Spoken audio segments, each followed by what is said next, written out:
Good afternoon. High winds continue to be the biggest concern for the teams battling the Las Conchas Fire up near Los Alamos. Fire officials say if those winds blow in the wrong direction, the fire does have the potential to double in size. The last infrared survey conducted this morning shows the fire at 69,555 acres. That is up about 10,000 acres from yesterday.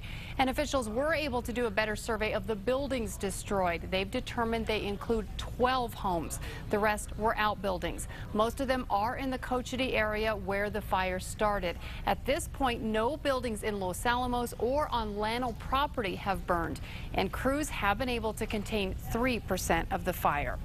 Now, the wind can be both an enemy and an ally in the firefight. For now, the wind appears to be helping firefighters by pushing the fire back in the direction that it came from. News 13's Jeff Todd begins our team coverage live from Los Alamos.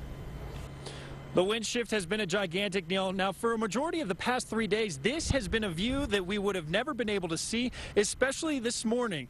Now, we're on the westernmost neighborhood looking down on the town of Los Alamos. Now, the winds today on this northeastern flank of the fire are burning these flames to the west, almost back in on itself. That's helped firefighters tremendously on the west side of Los Alamos lab property.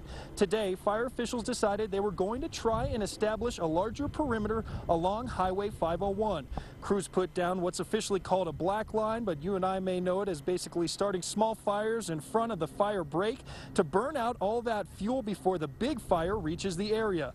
The fire chief told us the stronger winds today were a threat, so there were essentially 4 levels of protection, making sure that that process did not get out of control.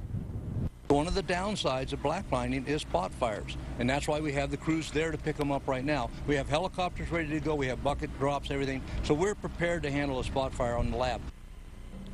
Spot fires are the real danger today because these winds, while blowing from the east, they are blowing harder. Depending on gusts, fire officials were looking a half mile to 2 miles out ahead of the fire line. Now, they told us the reason that they wanted to do this black lining along Highway 501 is because they did the same process down on Highway 4 on the southern edge of lab property, and that's held for the better part of the week. They're hoping it'll do the same on the west side of lab property. Now, back to you. All right, Jeff, firefighters on the southern end of the fire are now looking for the best places to start new fire lines down there.